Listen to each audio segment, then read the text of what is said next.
Good afternoon. This is Brad Hennings here at Chisholm and Kilpatrick, and we're doing a Facebook Live talk today about the claims and appeals of backlog for VA benefits.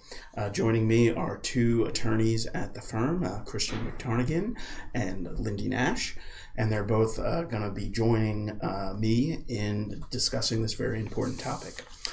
Just to let you know, if you have any questions as we're going along, please leave a comment there on Facebook or leave a question and we'll try to answer it as we can. If you're getting this when it's not live, you can do the same and we'll try to get back to you. Please also visit our website at cck-law.com or contact us for any reason, really. So let's get started talking about the VA claims and appeals backlog. So Lindy, what is the Veterans Benefits Administration and how does it fit into VA as a whole? Sure. So the VA actually is made up of several different parts. There's several administrations within the VA. And so the VBA, the Veterans Benefits Administration, is just one part of the VA.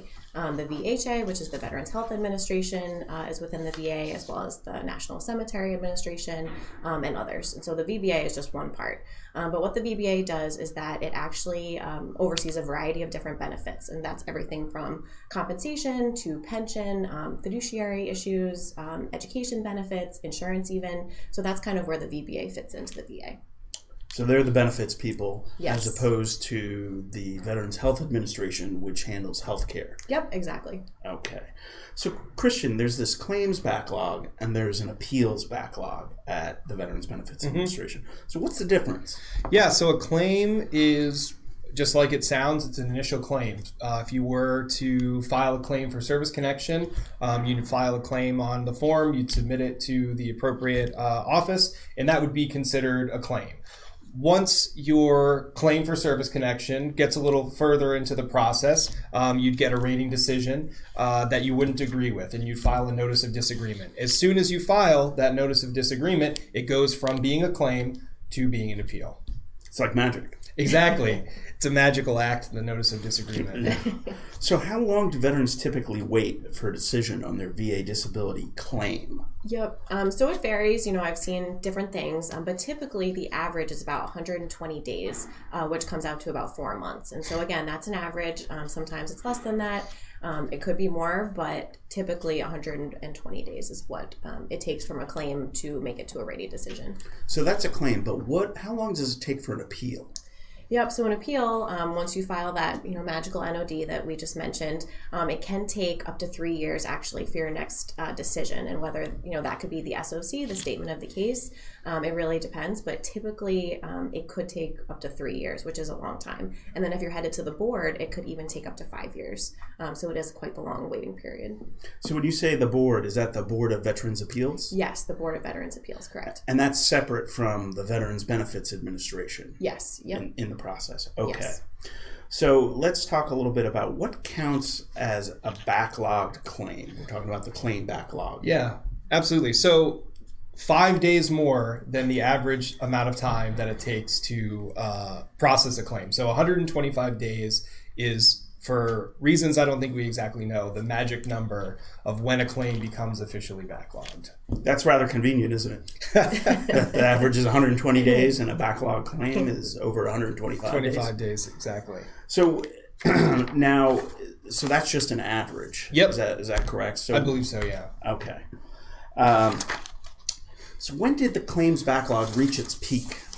So it reached its peak in March of 2013 with 611,000 backlog claims. And I think that we're pulling up a graphic, and as you can see, the peak is noted as the peak with the little dot. March 2013, 611,000 claims.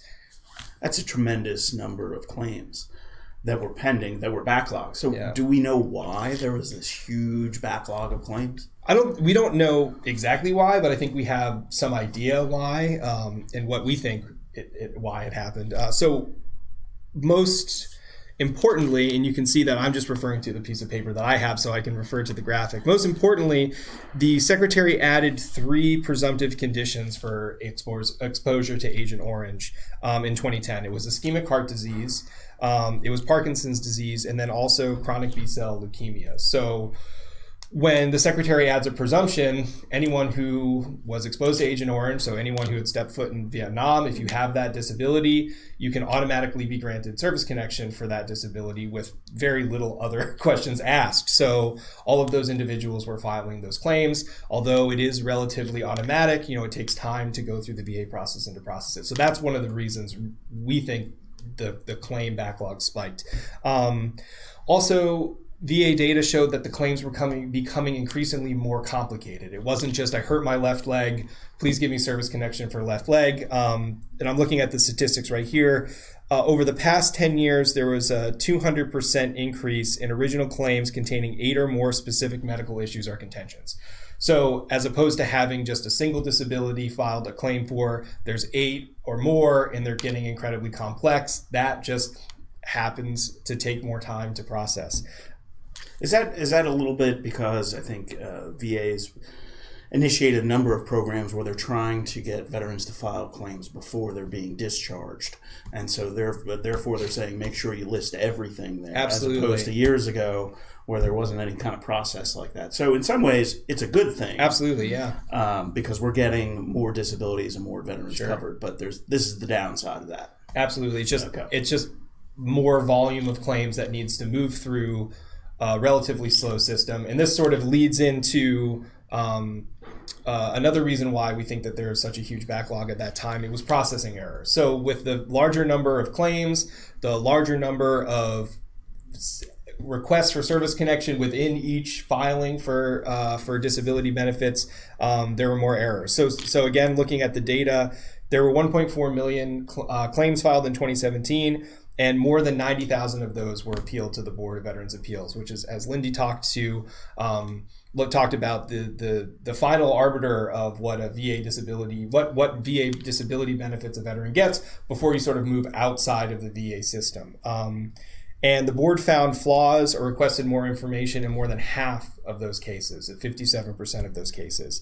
And 41% of the reason, and 41% of the time that the board remanded in 2015, which is the last year, I think we have data on this, it was for a Veterans Benefit Administration error.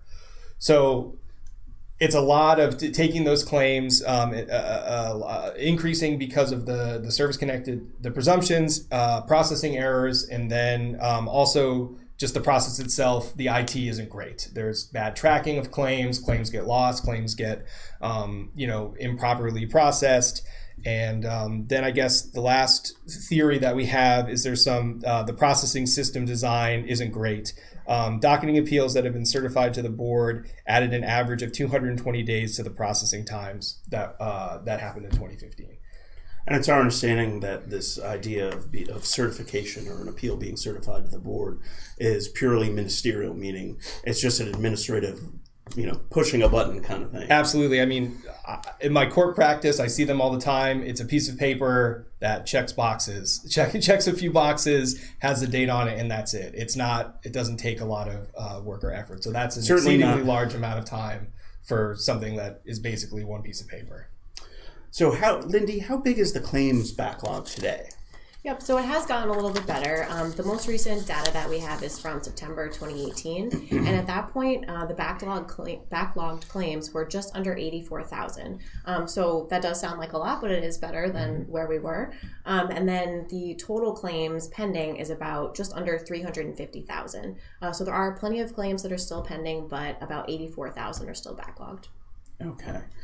So what contributed to the reduction, and do you think it will continue to decline? I hope so. There was something in 2015 called the Transformation Plan, and that was basically the VBA encouraging the ROs to process claims quickly. So they did mandatory overtime, they had performance goals, they kind of instituted things like that to really light a fire and get things going. So that did, I think, contribute to the reduction. So now we're going to move to the appeals backlog. And the appeals backlog is a little bit different than the claims backlog because, as we discussed, it's a different category that VA tracks. And the appeals backlog crosses both the Veterans Benefits Administration as well as the Board of Veterans Appeals, which is a separate entity. So we have older appeals data from 2015, fiscal year 2015, that showed over 427,000 pending appeals, and 81,000 of those were at the board. It's my understanding the more recent numbers are increased. There's at least, I think, around 450,000, 480,000 in the system, and I believe there's over 120,000 cases at the Board of Veterans Appeals. So that's continued to grow, and that was one of the main drivers for the legislation that was passed reforming the VA appeals processing part of the claims system. So how long do veterans wait on average for appeals? So as Lindy said a little earlier, it's about 3 years for a standard appeal, and again, as she noted, we don't really know if that's 3 years to the SOC, 3 years to a later point in the appeal, and then 5 years if you're going to the board. So you mentioned that the board's backlog is even larger than what the last data that we have had said, or at least the last published data. But the board's trying to work on that. The board has had a tremendous emphasis on hiring more people. There were 186 new attorneys hired in this fiscal year. They plan to add about 30 or so more, which is a little bit ahead of schedule, in order to help the board meet its goal of 181 decisions this year, which is 28,000 more. 81,000 appeals, which is 28,000 more than last year. And so I understand that their goal for this current fiscal year is 90,000 decisions that they're expecting to produce, and that they now have over 800 attorneys who are drafting decisions for the veterans law judges. I think in well over 1,000, they have over 1,000 people at the Board of Veterans Appeals. So there are significant resources being devoted to that. So we talked a little bit about the average wait time, but what's the oldest appeal either one of you can ever recall seeing? Oh, wow. And just to be clear, this is including our firm handles many cases at the Court of Appeals for Veterans Claims, as well as at the Department of Veterans Affairs. Is it something that should have been adjudicated but wasn't, or like a part of the Sure. stream? I mean, we found unadjudicated claims going back to the 80s. Yeah. I mean, I work on claims for veterans that filed increased rating claims like at 15 years or more pretty regularly. Definitely. Yep. So that just gives you an idea that even though there's an average there, that there are extreme cases that can be 10, 15, 20 years to get a decision, sometimes even longer. Mm-hmm. Yeah, we have claim streams that are still open from the early 2000s. Yeah. It's really fascinating and unfortunate sometimes that these veterans have had to wait this long, but we certainly have extremely old claims yet. So I just wanted to mention, again, this is Brad Hennings with Chisholm, and Kilpatrick. Joining me are Christian McDarnigan and Lindy Nash, and we're talking a little bit about the claims and appeals backlog. But I would be remiss if I didn't mention that we're doing a holiday giveaway of CCK, Chisholm, and Kilpatrick mugs like you see here on the camera. They're very nice. So if you leave a comment there as part of this, we'll automatically enter you into a drawing for one of the mugs. Is that correct? All right. Then let's get back to a little bit more about the claims and appeals backlog. So if a claim is granted at the Board of Veterans Appeals and it's sent back to the regional office to be implemented, what does that mean? So it can mean a variety of things, but I'll use the example that's most clear-cut. So if the board grants an increased rating, let's say for post-traumatic stress disorder, the veteran was at a 30 and now they're at a 50. And the board says that this rating is effective as of 2010. What happens is it goes back to the RO, and the RO just has to make it so. They, will make sure that the veterans' payments, moving forward are the correct amount. If the increased rating increased the monthly compensation, they'll make sure that any retroactive benefits are paid. So essentially, it's just doing what the board has asked. And I think something that we have found, that's supposed to happen relatively quickly. But with the VA backlog, with some of the inefficiencies that we've noted in the process, it can be taking anywhere from 3 to 6 months just from grant to having it actually implemented, if not in some cases longer. So as I understand it, one of the reasons I've heard that's occurred is because the Board of Veterans Appeals is making so many decisions that they're now overwhelming the processors at the Veterans Benefits That makes perfect Administration. sense. And so now they're playing catch up to try to get those implemented. And it's my understanding they've hired more staff, but there have been significant waits where veterans are saying, I've been granted this benefit. Where's the benefit? Where are my benefits? Yeah. So. Definitely.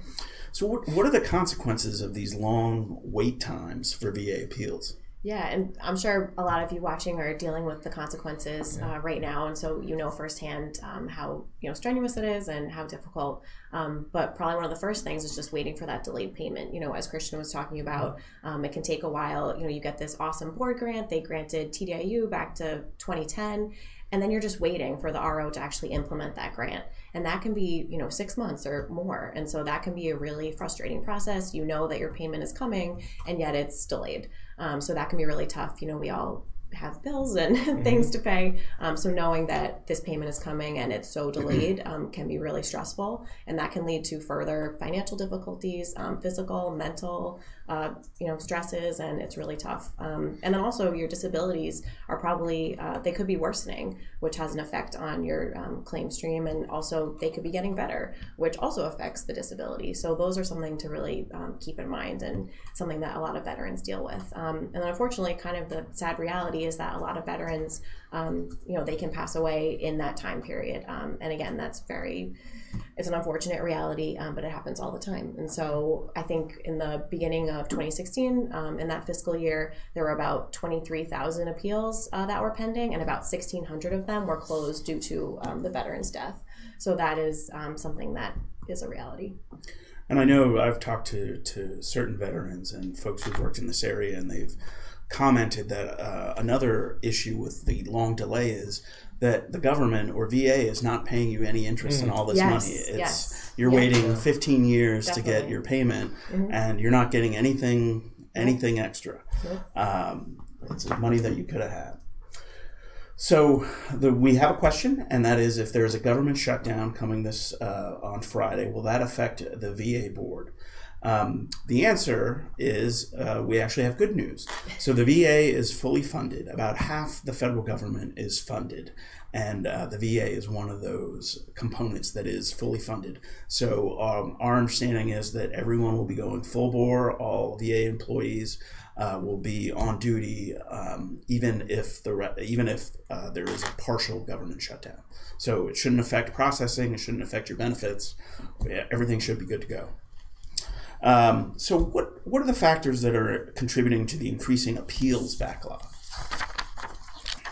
Well, and I think we're going to have another graphic to pull up here to refer to.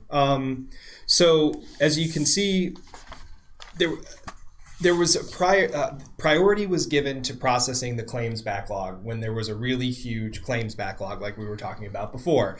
And when an organization with limited resources have to move resources to prioritize one area, unfortunately that sometimes leads another area understaffed or underworked, and that's what happened to the appeals backlog. So there was an inverse relationship to lowering the claims backlog to an increasing appeals backlog, unfortunately. Another issue is inactivity. So unfortunately, all the time that a veteran is waiting for a claim to be decided or an appeal to be decided doesn't mean that someone's working on it. And we have a graphic that sort of shows the downtime. In some instances, it's just sitting in a metaphorical folder or I think it literally used to be on someone's desk, right, when they still use paper files, literally in someone's inbox. So there's a lot of downtime when it comes to processing claims. And then again, as we sort of an unfortunate theme through the whole context of what we're talking about today is errors.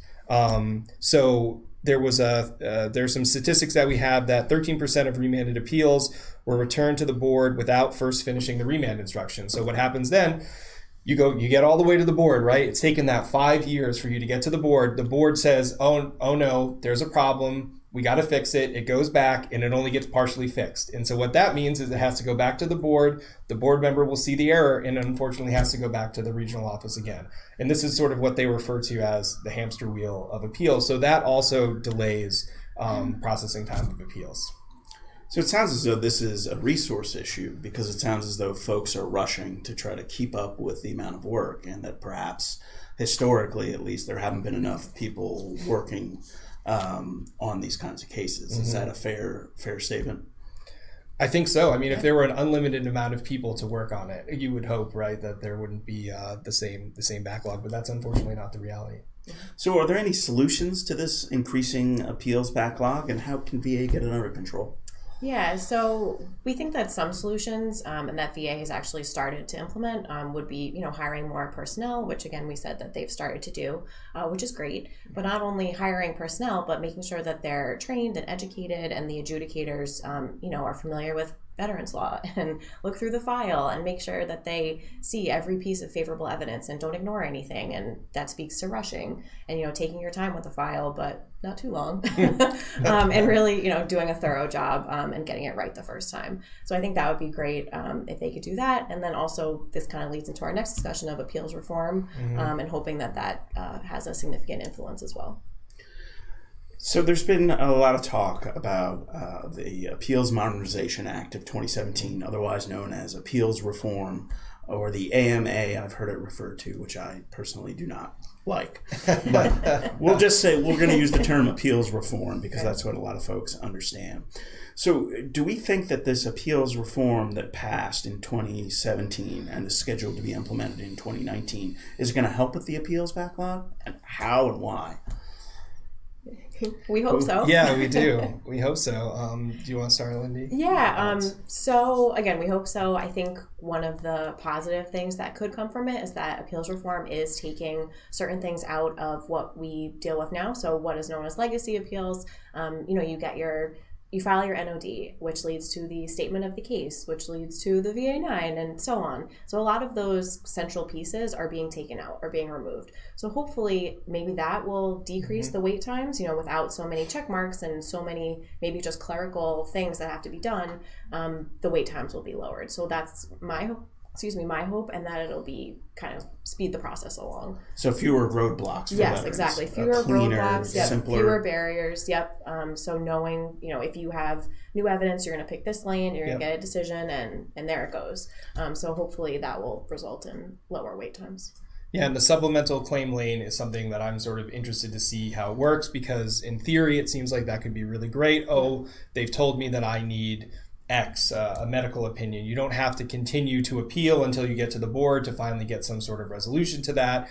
You can get the evidence you need, file a supplemental claim, and then hopefully you'll be able to get the benefit that you're entitled to. However, my fear is that just like when there was an increase in initial claims, there was a backlog, and then VA moved resources to deal with the backlog claims, then it left appeals sort of not ignored, but piling up. I'm just speaking for myself. I'm very interested to see how that plays out, because I would be worried about sort of maybe a potential similar effect happening with the supplemental claims. Well, that sort of leads into my next question, and that is, what are the potential roadblocks in reforming the appeals process? I think you talked about some of your concerns, Christian. What about you, Lindy? Yeah, one of the first things is that they're going to have to split up their time between the legacy appeals and the new appeals reform. So that can be difficult because we still have plenty of claims and appeals that are pending in the old system. So being able to work through those and at the same time dealing with the new system, I assume will lead to trouble maybe, or just taking some time to get used to that. So that's one thing that I think of. And then going, a little past that, just the idea of having a new system, it's something that, there will be growing pains, I'm sure, for both practitioners and veterans who are going through it themselves. So I think just, learning the new system, making sure you're picking the right lane, you're doing the right thing, that'll certainly come with, like I said, growing pains. So that'll be tough. So I just want to comment on appeals reform, and that is, we here at CCK have spent an incredible amount of time trying to learn about and understand appeals reform and what the new system is going to look like. And I think after diving into a lot of this information, we've come to some very basic conclusions that you're really going to need a active, competent representative to help you. Now, that can be a veteran service organization, a VA accredited agent, or a VA accredited attorney. I think it's going to be really important for veterans to do that, to get that help, because there are a lot more choices in the new system. Yes. That's one of the advantages. But there's also a lot more areas where the veteran can get it wrong. And if they do it wrong, it will have a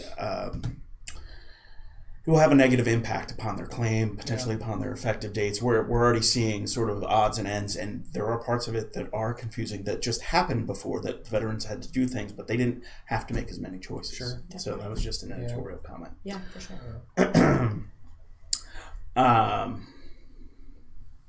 We will, just to let everyone know, we're going to be devoting several upcoming Facebook Lives to appeals reform.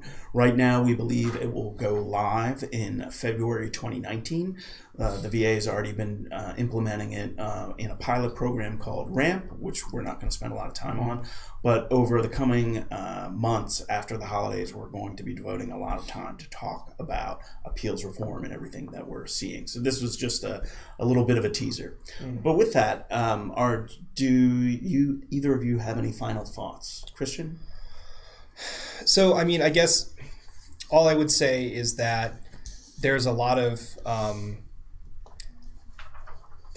progress that has to be made, and hopefully in the future and with appeals modernization, there'll be faster processing times, and veterans will get the benefits that they deserve more quickly, because this is just, in my opinion, too long for them to wait.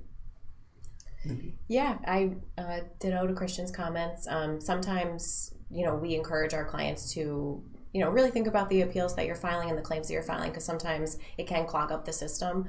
So, if there's something that you think you might want to file for, be prepared, have your diagnosis ready and everything along those lines. Just make sure you're not filing anything just because that can often lead to longer wait times as well. So just, think about that and be patient, and hopefully things will work out. We hope appeals reform will be great. Well, again, thank you for joining us here at Chisholm and Kilpatrick. This is Brad Hennings with Christian McTarnigan and Lindy Nash. We appreciate you joining us talking about the claims and appeals backlogs in the VA system. Again, if you've got any additional questions or comments, please visit us on Facebook or visit us on the web at cck-law.com. Again, if you put in a comment, you'll be entered in to win one of our lovely mugs here that we're going to be having a drawing to give away. I hope everyone has a happy holiday season, and we will be back in the new year with additional programming. Thanks.